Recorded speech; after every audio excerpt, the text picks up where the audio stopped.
விருச்சக ராசி இவங்களுக்கு இந்த குரு பயிற்சி என்ன மாதிரியான பலன்களை தரப்போகுது? என்ன விஷயங்களை எதிர்பார்க்கலாம் விருச்சக ராசி நேயர்கள்? விருச்சிக ராசி நேயர்கள் என்னன்னா, எதுக்கு எடுத்தாலும் தன்னுடைய குடும்பத்த பத்திய திங்கிங் அதிகமாக இருக்கும்.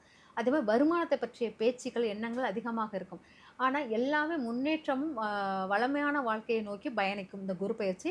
இவங்களுக்கு வெற்றி தரக்கூடியதாக தான் இருக்கும். ஆனா, எவ்வளோ வெற்றி கொடுத்தாலும், அவங்களுக்கு ஏதோ இல்லாத மாரி ஒரு ஃபீல் ஃபீல். குடுத்துக்கிட்டே இருப்பாங்க. அது விருச்சிக ராசியுடைய குணம். ம். ஆனா, இவங்களுக்கு நல்ல வெற்றிகரமான ஒரு ஆக்டிட்யூடு தான் இங்க நடக்கும் அப்படிங்கிறது தான் முக்கியம்.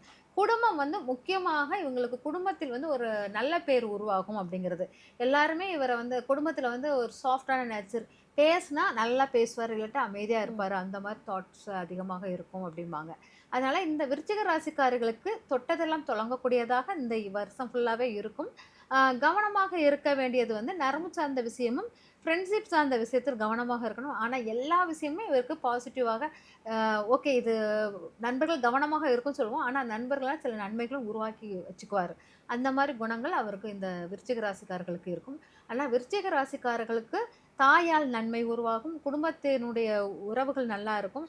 அப்புறம் இளைய சகோதரி தாய் மாரி நடந்துக்குருவாங்க. அப்படி இளைய சகோதரி, சகோதரன்கள் தாய் தகப்பன் மாரி கேரிங்கோட நடந்துக்குவாங்க அப்படிங்கிறத எடுத்துக்கலாம். விருச்சக ராசி அன்பர்கள் செய்ய வேண்டிய பரிகாரம் அப்படின்னா என்ன சொல்லலாமா? உணவு தானம் பண்ணணும். நெறைய பேருக்கு உணவு குடுக்குறது.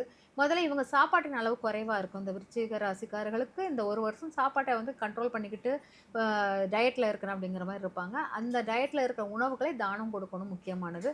அப்புறம் பார்த்தீங்கன்னா, அன்னை வழிபாடு அப்படிங்கிறது எடுத்துக்கலாம். அன்னை வழிபாடுனா ஆண்டாள் வழிபாடாக எடுத்துக்கலாம். அவ வழிபாடு எடுத்துட்டு வந்தீங்கன்னா சிறப்பாக இருக்கும் அப்படிங்கிறத எடுத்துக்கலாம்.